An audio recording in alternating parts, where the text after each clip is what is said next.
So they just want more money, more money. But then when you start thinking actually why, what do you need that money for? You actually wanted to spend more time with family and travel with them, but you are not doing it. You have the money and you're not doing it. So like, what's the point? Like, you just get stuck in that money chase. For so long, I was wearing what I call a mask, and I was going after and having success and going after the next big thing and chasing things and never really spending time to just let me out. I was kind of thinking that that would show up with the money and it would show up with there. And when I realized it was there all the time, I just didn't let it out. Control what you can control and then hmm accept what's uncontrollable and just decide how you want to react to that, right? Because you cannot change the mistake you made or someone made, right? It's more about, okay, what we do now, how hmm we clean it up, how we Yeah. react. That helped me in life and at work to make better decisions.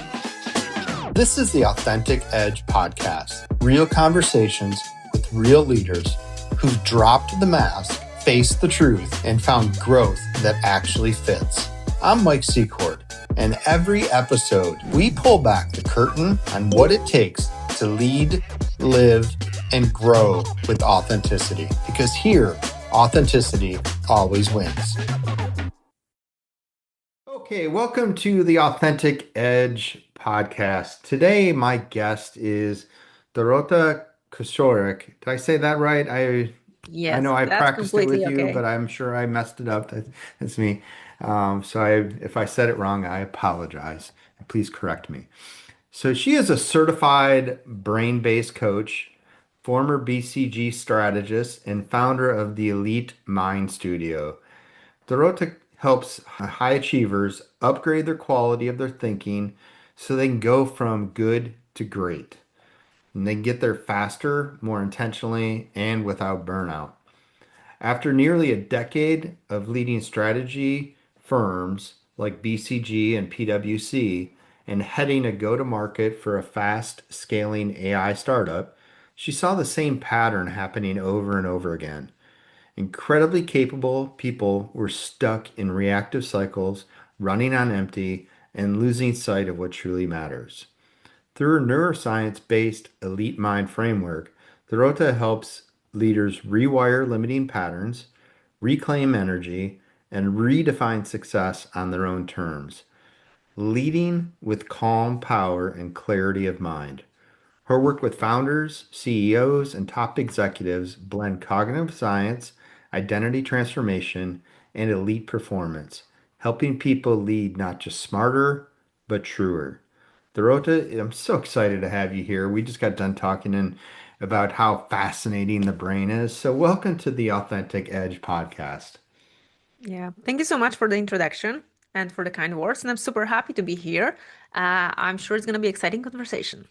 It is, it is. Well, we'll make it as exciting as we possibly can. So let's just deal. I like dealing with the elephant in the room. And people obviously heard my crazy voice and then they heard your voice. So where are you from, Dorota?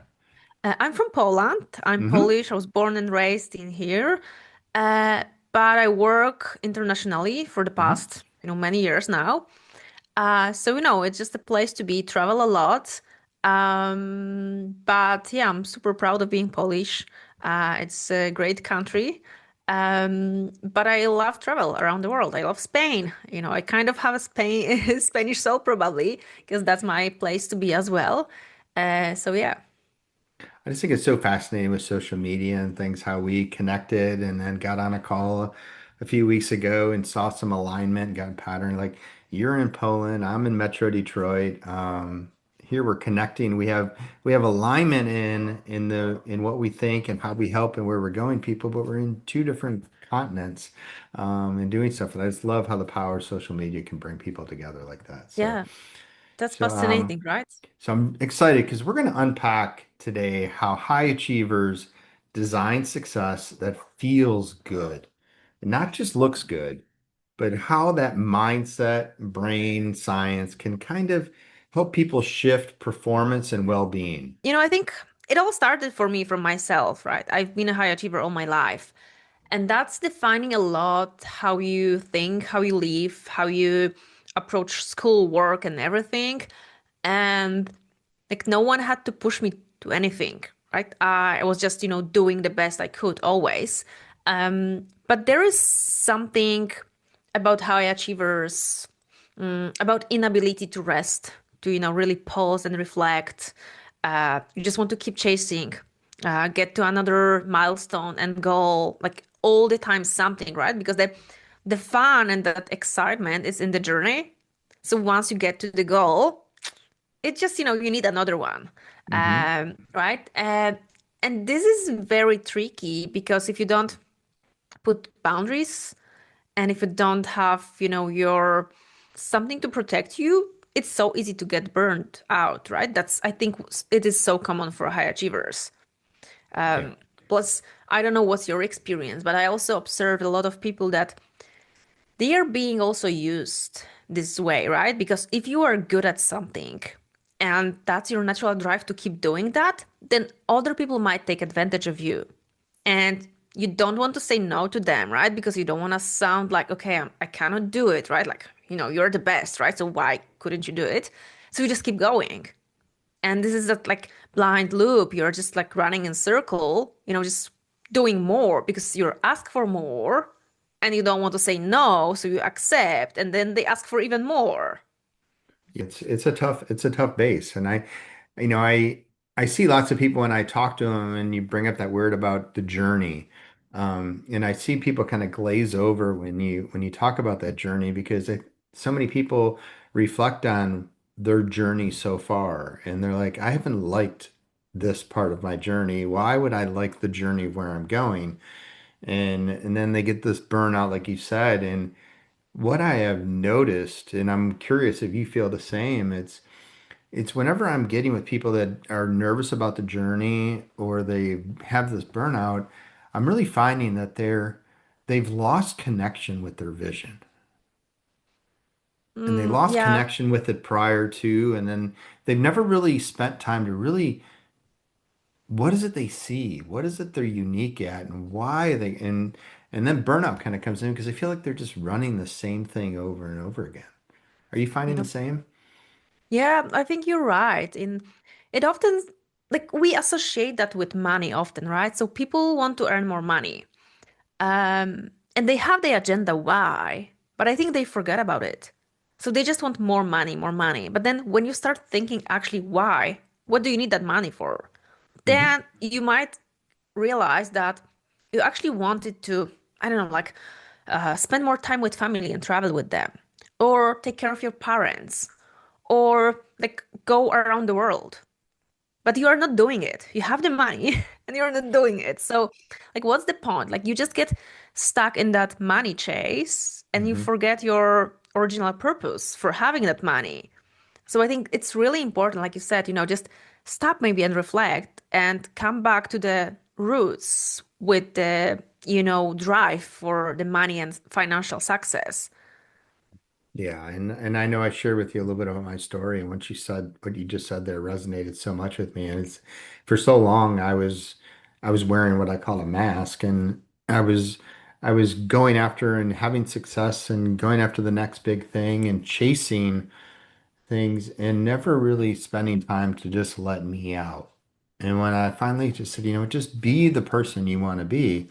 I was kind of thinking that that would show up with the money and it would show up with there. And what I realized, it was there all the time. I just didn't let it out.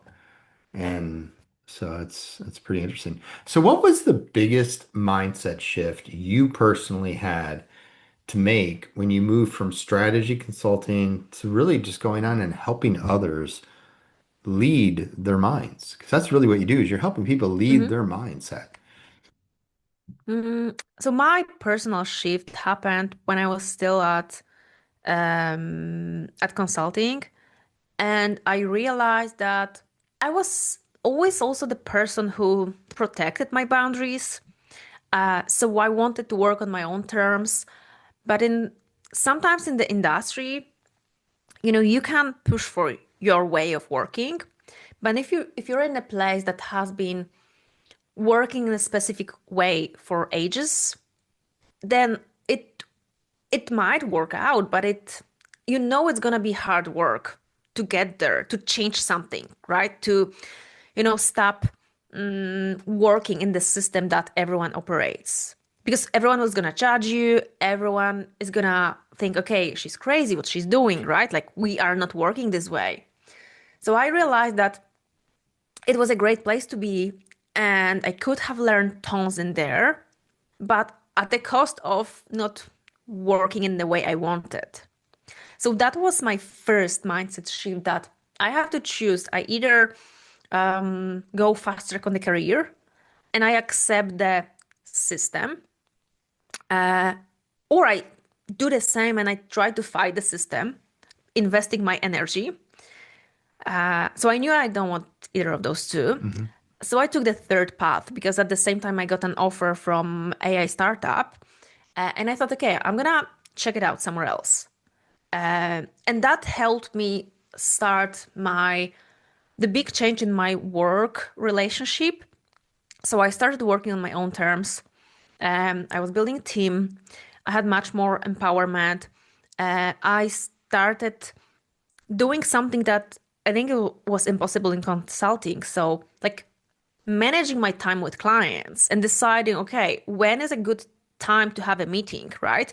How do I want to shape my day, work with other people? What about work travel? So I changed all of that gradually, of course, while moving to startup. And then on the journey, I also, got fascinated about mindset, brain, started exploring that, upskilling myself, did coaching certification and started coaching people around that. Uh, and the more I knew, the more fascinated it was. So, some things that might also seem obvious to everyone, but when you discover science behind that, I think it's easier to accept it and resonate with that. For example, science is saying, and the brain power is saying a lot about you and the outside world. Like, Hmm. you cannot control anything apart from yourself and your reactions, right? So I cannot change how my boss behaves, or people who work with me, or my partner, parents. Like, you cannot change that. You can only change how you react to that, and whether you interact with it or not, or whatever is happening with you on that. And that was like also a big changing thing for me to understand also that, and how identity is being shaped through that, because it helped me in life and at work to make better decisions professionally also. Like, okay, control what you can control, right? And then Hmm. accept what's uncontrollable, and just decide how you want to react to that, right? Because you cannot change, you cannot change the mistake you made or someone made, right? It's more about, okay, what we do now, how Hmm. we clean it up, how we Yeah. react. um, That's powerful. That's very, very, very powerful. And before you went into that, you were talking about your journey, and you had these three paths. And what I heard from you, and then what you got to that part was, you know, you have to give up to go up, and you analyze, what did I have to give up? What did I have to sacrifice in order to get where I wanted to be? And you were like, nope, not willing to sacrifice that. Nope, not willing to sacrifice. No, I will sacrifice this to get that. And I think that's very, very powerful. And it was a great little, comparison that you did, and you spent that time. And I think people sometimes, we don't really look at it until it's too late. And then we're like, why did I sacrifice that? Or I don't want to do that. Or sometimes the sacrifice we look at and we're like, we think that's the only way. And you looked at it and said, no, there's three paths. mhm, And yeah. this was it. And so, with what you just shared there about the science and everything, how do you, when you're working with high achievers, how do you help them dial down the noise, the anxiety, so that they can live and pursue more freedom? Yeah. So in coaching, for me, everything is very individual, right? So you have to, like, people have to resonate with what coach offers you, the tools and the systems, the processes. I work with high achievers because I have I'm not only high achiever myself, but in consulting and across my whole career, I've seen many of them and I work with many of them. I coached, mentor many of them. So that helped me a lot to also understand what resonate with people. And it's often the science approach, like the rationale behind something to understand. So, when someone is, coming to me with a challenge or issue, I have my framework that we follow. There are 5 different pillars that are the most common aspects that it's important to address for high achievers, again, based on my experience. Hmm. And we approach them depending on what for them is the biggest blocker right now. We assess that through my own assessment to understand what are their key limiting beliefs. You can call it also adaptive assumptions. So some patterns they have from the past that they are subconsciously repeating. Hmm. It's hard for them to fight with that. So like first of all, we try to uncover that. So people need to Okay. realize things, right? So we are working through different challenging questions to so that they answer themselves what is that? Because Hmm. I can tell them, right? But that's not gonna work. Like you No. will never believe the other person. But Hmm. if you lead the conversation with someone in coaching and you do it through powerful questions, then they answer themselves, Hmm. like So one by one. I'm curious, what are these 5 pillars? Uh, 5 pillars. So it's from the World Elite. So Elite Mind Framework. Hmm. And we start with the pillar Embody, which is about exploring your values. So that's that original part of your chase. What are you working on? What do you want to achieve? Why and what for? Hmm. And they are not like step-by-step frameworks. There are 5 elements. So you don't Hmm. have to go one by one. Yeah. The second one is liberate. And this is about subconscious reprogramming. So this part is about understanding your patterns and also learning a little bit about brain. So I like to explain some stuff from neuroscience perspective to people because that resonates with most of my clients and people I work with. Okay. And then they can uncover their patterns and then we learn how to rewire them gradually. The next one is about integrating. So integrate confidence. So building that self-confidence because high achievers are confident. Like you look at them and say, okay, it's such a powerful, confident person. But it's more about believing in themselves and having that internal power. Okay, I'm gonna do that, Hmm. and that sometimes lack in those people because they're afraid of losing something. They're afraid of not meeting the standards, usually their own standards, not, Hmm. not even from other people. So that's the third one, like working on that self-confidence.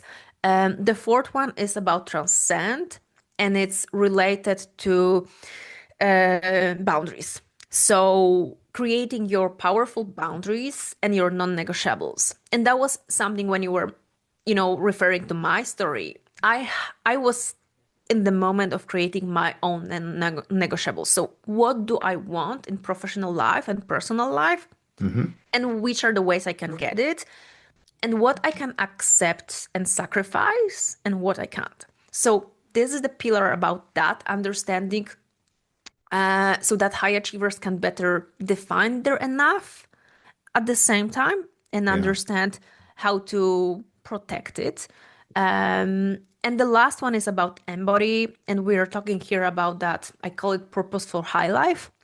So you are putting everything together and you are creating something that you can sustain in the long term through setting up boundaries, having confidence, understanding your brain better, and connecting Hmm. it with your values. You're creating something that works for you long term and you can sustain and just keep building and elevating. And here you're enjoying the journey, not Hmm. just, waiting for the destination.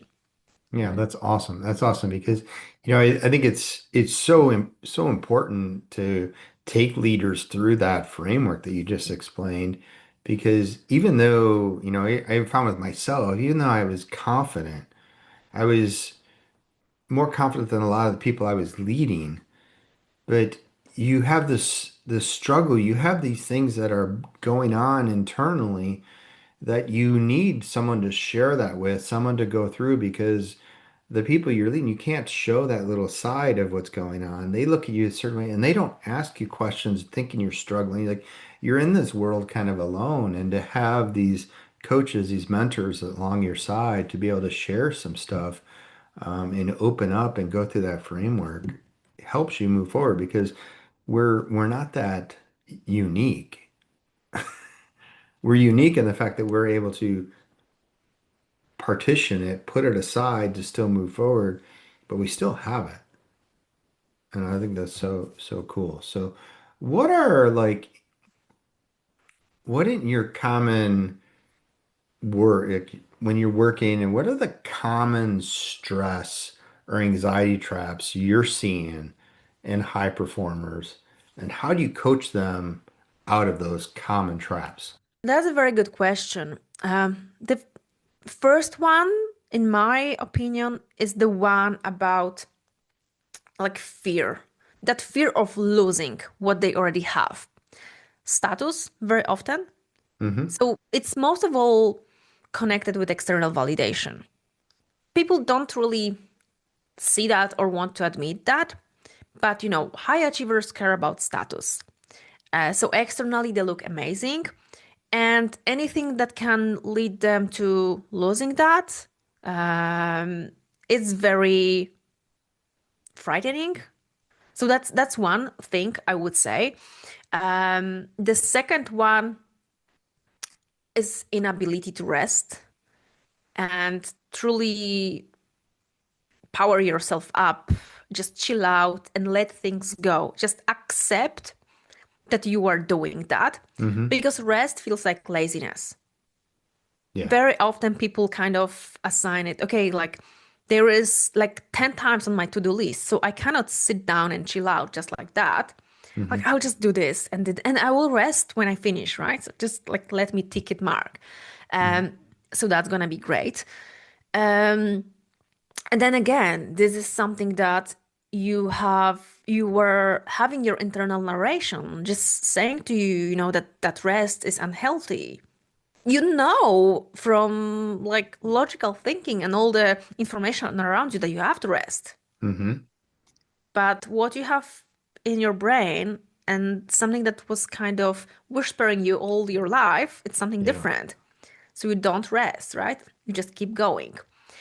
And the third one would say also very important is that control. So letting go the control, because high achievers, they know they are good, right, at what they do. They Mm-hmm. always know that. They are appreciated externally, they understand that. They feel also powerful because of that. But then at the same time, it's very hard for anyone else to meet those standards. So, control just helps them make sure the standard is met. Yeah. So they often are, you can see those people as, micromanagers, right? Or just doing everything. They never take holiday. They are always there. They answer every single phone because, yeah, I have to. Like, I have to do that. And then I'm saying, okay, but why? What's going to happen if you don't answer that call? You are not saving people's life. So, like, in the end, in this discussion, we are discovering that like nothing like terrible will happen. Like maybe some rich people is gonna be richer a few days later, right? Because you're gonna answer that question Mm-hmm. that was so urgent a few days later. But they cannot accept that someone will judge them for not answering, for not oh come on, not treating the client the way it should be treated. Yeah. So I would say those three are something repetitive Yeah. that's Those are happening. really, really powerful things. And, you know, a couple things you said there that I wanted to go back on. I noticed that like that feeling of being needed or helping is kind of a dopamine that they're getting. Like they feel like, oh, I'm getting something out of this. And I have found that I need to ask them or help them find, that does provide you dopamine.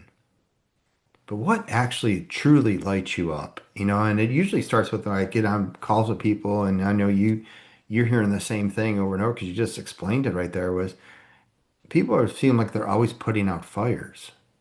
And what I find lots of times is they're not putting out fires. They're looking for some things to put out. They Mm-hmm. like putting out the fire. And what I like to do is help people now that I know that I get a little dopamine from helping people put out fires, but I truly get lit up when I can help people build something truly better. So if we can ignore this energy here on this little idea and go here and I can go to a higher use, that is really cool. And I know like I asked some people this question a lot and you talked about it with the rest is I like to know how many entrepreneurs, how many leaders am I working with?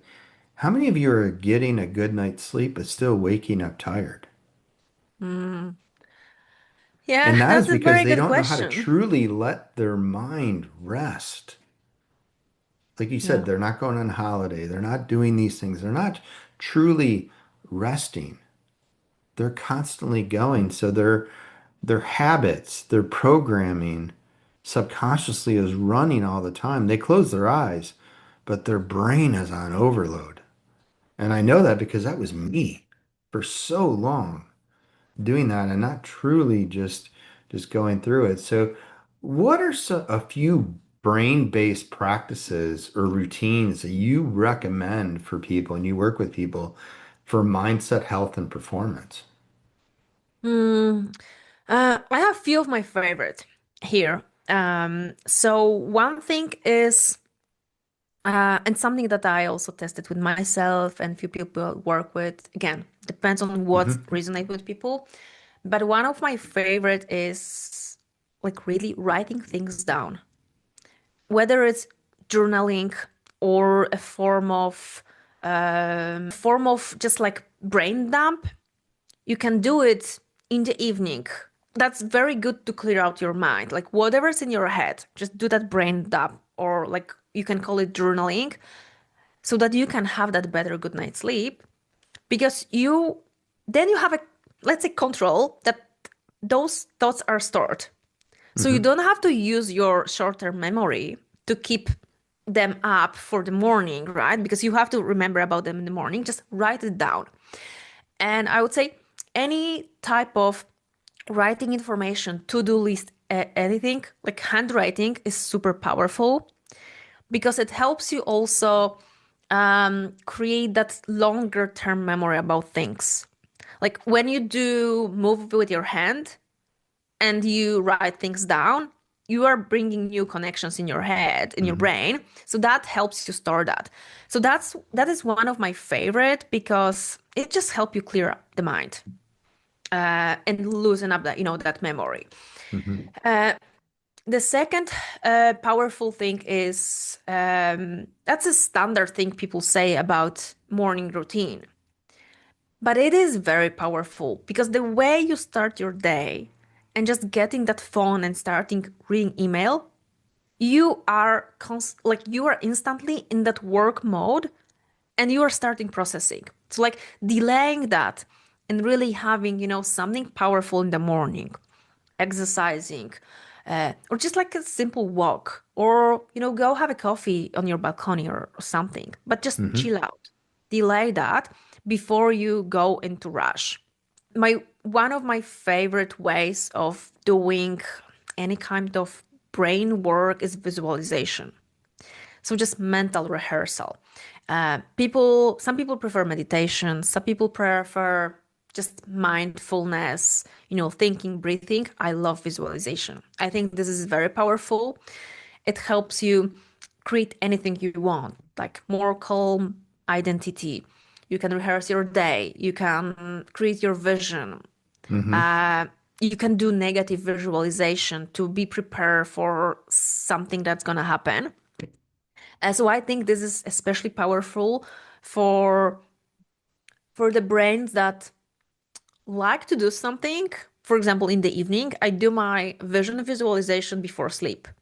Okay. So I'm literally laying in my bed, falling asleep, and I'm rehearsing mentally my perfect vision and something I'm aiming for, Hmm. and it helps me fall asleep because I'm thinking about something very nice, pleasure, and how I see my life. And last thing I would mention, systems in life for everything.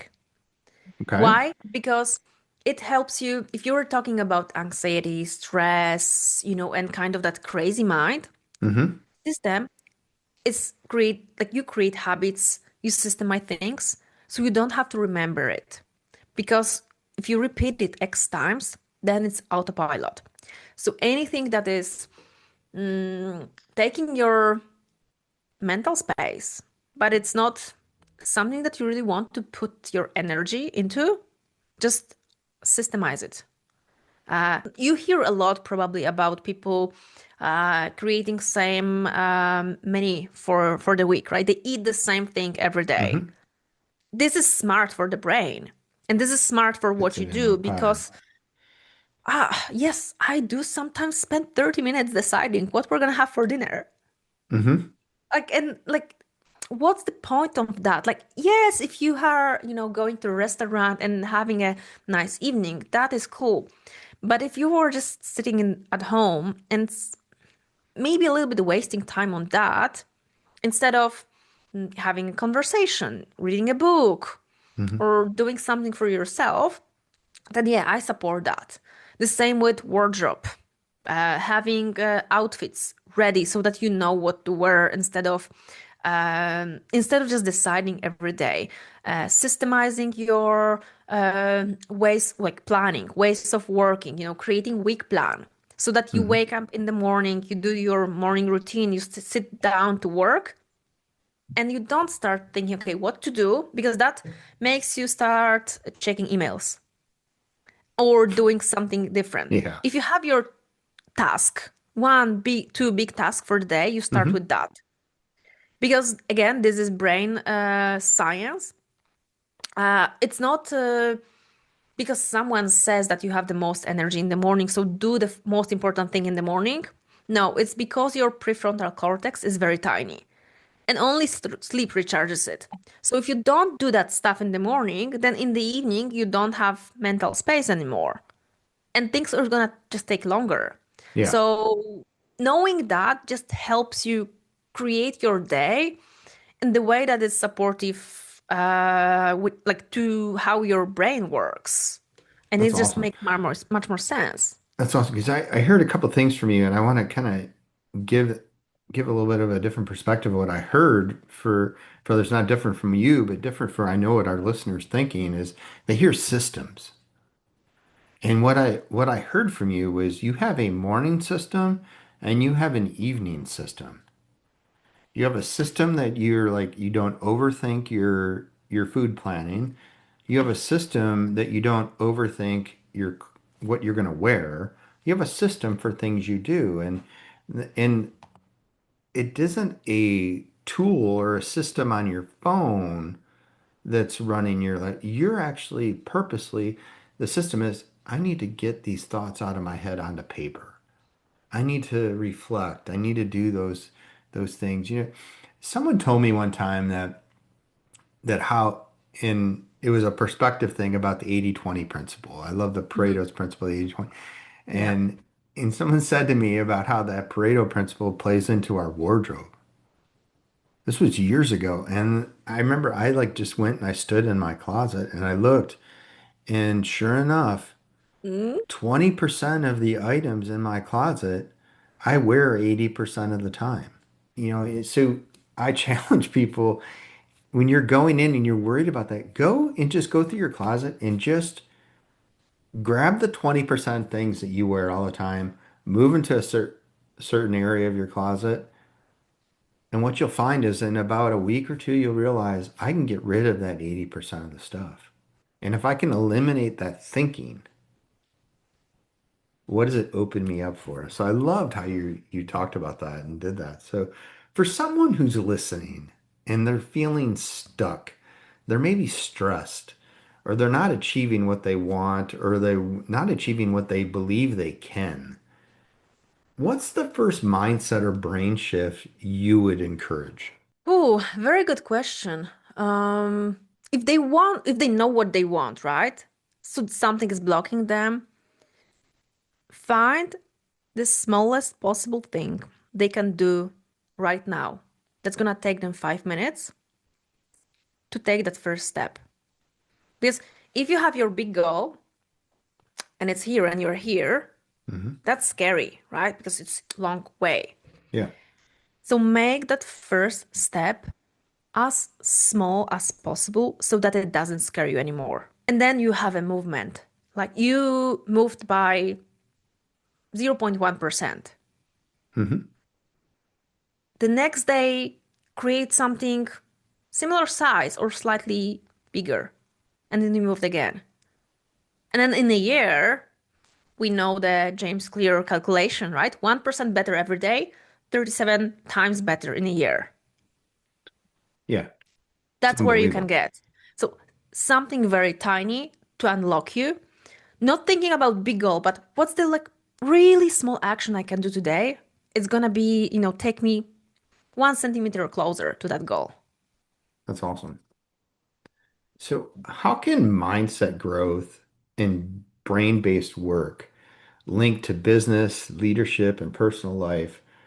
For example, for real estate agents, or entrepreneurs or coaches like ourselves, you know, how does this tie into your audience? How do you help people take that 1%, that brain-based work and get that 1% or half percent or that one step? And how does it link to their success? Yeah, good question. First of all, that growth mindset, mm, that concept is really powerful because it's about people who are open to grow, right? And who believe that they can do things and they don't put limits. Maybe they can't do it right now, but they will be able to do it, right? So just shifting that perspective to sometimes it's a one word in people's vocabulary. So you can say, let's take a like real estate agent who Hmm. hasn't sold anything, right? I haven't sold anything. If you add powerful word yet at the end of that sentence, it's changing the perception. So I haven't sold anything yet. And it That's sounds awesome. totally different than if you say, okay, I haven't sold anything, but yet, right? Hmm. Like keep going, keep growing. So I'm looking for those tiny patterns or tiny things in their thinking that we can rewire and just help them create an exercise around it Hmm. so they can keep going and rewiring it between our meetings. Yeah. And it can be a powerful word yet. Uh, it can be just challenging their thinking and encouraging them to do the same. So for a leader who is maybe doesn't have a boundaries, right, and just accepting everything their boss is Hmm. saying, we can rehearse what is the other answer they could, give them to that question, right? How they could politely respond to the request, like if you can take this one more thing to do and just do it today. Hmm. We will train different responses so they can, build that power and confidence to respond that and rehearse that. And mental rehearsal of that. So visualization, them visualizing that they are actually talking to that boss and saying that powerfully is sometimes enough, right? It Yeah. helps a lot. And that was so powerful what you said, I haven't sold anything to I haven't sold anything yet. That one word goes Mhm. from like feeling like I haven't sold anything, stop, to I haven't sold anything yet, cheerleader. Like you it's what you're saying to yourself provides energy or it just deprives energy. And I love that, just that one word. So what's one key challenge you'd give our audience this week to upgrade their mindset their brain performance, what's one key challenge you would give the audience that's listening today that would make the biggest impact on upgrading their mindset and their brain performance? There is a very powerful exercise around negative thoughts and those limiting beliefs we have. Um, that says is from Byron Katie. So it's about a negative thought. If you have a negative thought in your head, and it can be about, usually about yourself, Hmm. that I'm never gonna get that promotion, right? So let's say it's that thought. So there is that exercise from Byron Katie, and people can look up a YouTube video with Dr. Amen talking about it one by one. But it says about if you have that thought, right? Just ask yourself, is that thought true? Like, is it true? Right? Like, I don't know, right? Because it hasn't happened yet, but I cannot say 100% that it's never going to happen, that promotion, right? So, like, first you answer that. Is it true? No. Um, is it always true, right? Because sometimes maybe the thing will be true in this specific situation, but then ask yourself, is it always true? So then again, you answer that situation. And then it's about changing that thought. Like, how would you feel without that thought in your head? So, I would be more confident, right? I would believe more in myself. And what would happen if you reverse that thought into the opposite? So, yeah, I'm going to get that promotion like right now. And again, how does it make you feel? So Hmm. this exercise about challenging your negative thoughts, if you, and Byron Katie is saying, like, if you repeat that with 100 thoughts, this is very powerful for you to rewire negative To thinking. rewire.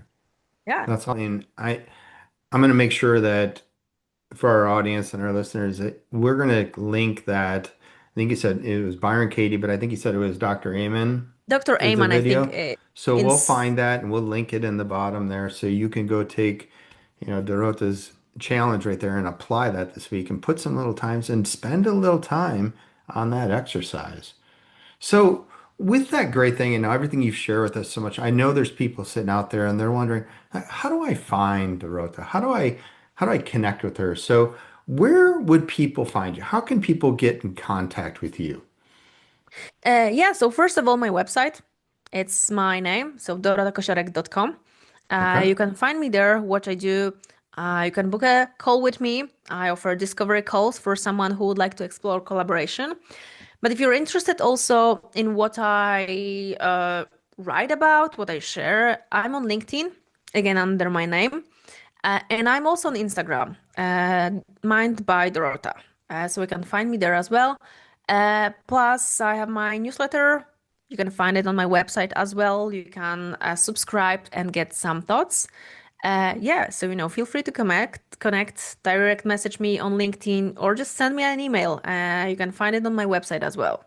That's awesome. That's awesome. So, we'll link all of her website and her Instagram and all that. We'll link that in the notes below. So please go check her out, connect with her. I thank you so much for your insight, your information, the things you gave, the perspective you've given. I've taken lots of notes and got a lot of little things into this, but I challenge people that are listening to this. If you got something out of this, comment what you got below into the comments. Let Dorota know how they're. But please connect with her. Get her newsletter. Get her some things, and follow her because she's got something that can truly help you. And what she said, a couple things in there. Little adjustments in your brain can have huge impacts on your success. So take a small step, connect with her, and apply some of the things that she's got. I think it'll have a true amazing impact on you. Thanks so much for your stuff. So, what's the last thing you want to leave the audience with today? Mm. I would like to encourage everyone to be a little bit more curious about themselves and their thinking and what's in their head. So just once a day, stop and reflect on what they are thinking and just being genuinely curious, like, okay, what does it mean? Like, 2025 is my year of curiosity, just being curious about others, myself. So I'm sharing that with everyone.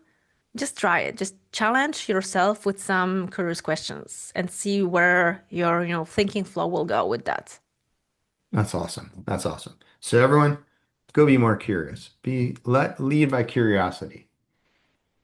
Thanks so much. Exactly. Thank you All so right. Well, much. That thank was you so much, amazing. Dorita.